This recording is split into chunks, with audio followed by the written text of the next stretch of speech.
अस्सलामुअलैकुम वरहमतुल्लाहि वबरकातुहू। I am naturopath Nida Sabir from Lahore. उम्मीद करती हूँ कि आप सब लोग खैरियत के साथ होंगे। आज हम लोग जिस टॉपिक पे बात करने वाले हैं वो है राल का बहना या मुंह में थूक का बहुत ज़्यादा आना। इसकी रीज़न्स जो हैं वो क्या होती हैं और हम इसको किस तरीके से जो है वो क्योर कर सकते हैं। हमारे मुंह में जौन सा लुआब आता है, जो राल बनने लग जाती है, जो हमारा सलाइवा होता है, इसको जौन सा कंट्रोल करता है ये हमारा मेडुल्ला ऑब्लिगेंटा है, जो कि इस जगह के ऊपर वाक़ होता है। अब होता क्या है कि जिस वक़्त असाब के अंदर तहरीक वाक़ होती है, ये प्योर जो है वो असाबी तहरीक का मर्ज़ है। तो असाब में तहरीक हो जाने की वजह से हमारे जो मुंह के अंदर मुंह के जौन से आसाब होते हैं उनमें जब सोजिश वाक़ होती है तो क्या होने लगता है कि रतूबात की सक्रीशन जौन सी होती है वो बढ़ जाती है, जिसकी वजह से हमारे मुंह के अंदर सलाइवा जो है वो उसकी अफजाइश बढ़ जाती है।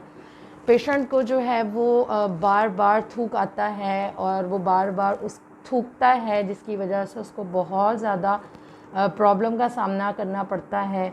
और अगर वो 3 से 4 लोगों के अंदर बैठा हो तो उसका बातचीत करना और उसका खाना पीना, ये सब चीज़ें करने में उसको काफ़ी प्रॉब्लम को जो है वो फेस करना पड़ता है।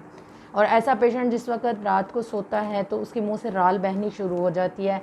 राल बहने की वजह से उसका पिलो जौन सा होता है वो भी वेट हो जाता है, वो गीला हो जाता है। तो ये तमाम तर प्रॉब्लम जो है वो ऐसे मरीज़ के साथ जो है वो पाई जाती हैं। ठीक है जी, वजह मैंने आपको इसकी बता दी कि ये असाब में तहरीक की वजह से होता है। मुंह में रतूबात की सक्रीशन जौन सी होती है वो बढ़ जाती है। अब हम लोगों ने इसका ट्रीटमेंट जो है वो किस तरह से करना है, या ऐसा पेशेंट जो है वो क्या चीज़ें इस्तेमाल करेगा, डाइट प्लान में किन चीज़ों को जो है वो फॉलो करेगा और किन चीज़ों से अवॉइड करेगा, तो वीडियो को आखिर तक ज़रूर देखिए। इससे पहले मेरे चैनल को सब्सक्राइब कर लीजिए और बेल आइकॉन को प्रेस करना मत भूलिएगा, ठीक है। और आप कमेंट्स के अंदर अपनी राय का इजहार ज़रूर किया करें ताकि आप लोगों को नई से नई आने वाली वीडियोस से भी फ़ायदा मिलता रहे और हम लोग आपके कमेंट्स का जवाब भी दिया करें, ठीक है जी। अब इसके ट्रीटमेंट के लिए जो आप लोगों ने करना है उसमें आप कुछ चीज़ें नोट कर लीजिए। आप लोगों ने करना ये है कि इसके लिए कुछ इंग्रेडिएंट्स लेने हैं। उसके अंदर आप लोगों ने फटकरी बिरियाँ ले लेनी है, ठीक है जी। फटकरी को जब तवे के ऊपर भून लेते हैं और वो फूल जाती है, फूलने के बाद जो है वो हल्की हो जाती है, इसको आप लोगों ने सफ़ूफ़ बना लेना है, इसको आप लोगों ने पाउडर कर लेना है। अब जितनी मिकदार के अंदर आप लोग फटकरी बिरियाँ करके लेंगे, यानी जितना वेट उसके बिरियाँ हो जाने के बाद उसका होगा, उतनी ही मिकदार हर एक अज्जा की होगी, ठीक है जी। इसके अंदर आप लोग साथ ऐड करेंगे माजू।